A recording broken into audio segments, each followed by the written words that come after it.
बिरादरान वतन, जैसा कि पूरा हिंदुस्तान इस बात को अच्छी तरह से जान रहा है कि बिहार में कुछ ही दिनों के अंदर इलेक्शन होने वाला है। तमाम पार्टियों ने तैयारियां शुरू कर दी है। तमाम पार्टियों ने अपने अपने कैंडिडेट का ऐलान भी कर दिया है और बहुत सारी पार्टियां या बहुत सारे लीडर ऐसे हैं जो हर इलेक्शन के वक्त में भड़काऊ भाषण देते हैं। हर इलेक्शन के वक्त में हिंदू मुसलमानों की एकता को, हिंदू मुसलमानों की मोहब्बत को तोड़ने की कोशिश करते हैं और वो इलेक्शन इसी बंटवारे की बुनियाद पर लड़ते हैं।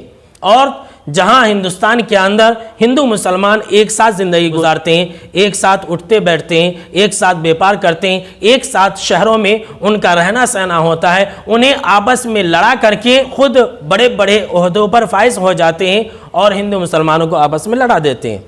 ऐसे वक्त में जबकि नफरत की सियासत लड़ी जा रही है, इलेक्शन के अंदर भड़काऊ भाषण दिए जाते हैं, मैं अपने तमाम हिंदुस्तान के हिंदू मुसलमान भाइयों को और बिहार के लोगों को एक पैगाम देना चाहता हूं। वो याद रखना, मोहब्बत बांटिए वरना ये नफरत मार डालेगी। मोहब्बत बांटिए वरना ये नफरत मार डालेगी। न समझोगे तो गर हुकूमत मार डालेगी।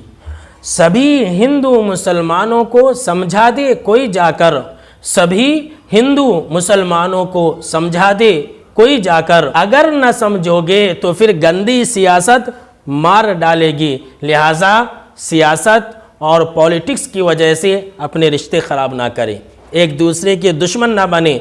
जो गंगा जमुना की तहजीब है उसको बरकरार रखें, आपस में उल्फत मोहब्बत और भाईचारे के साथ हम जिस तरह से हमेशा रहती हैं उसी तरह से रहे। जाग वोटर जाग, अपनी हकीकत पहचान।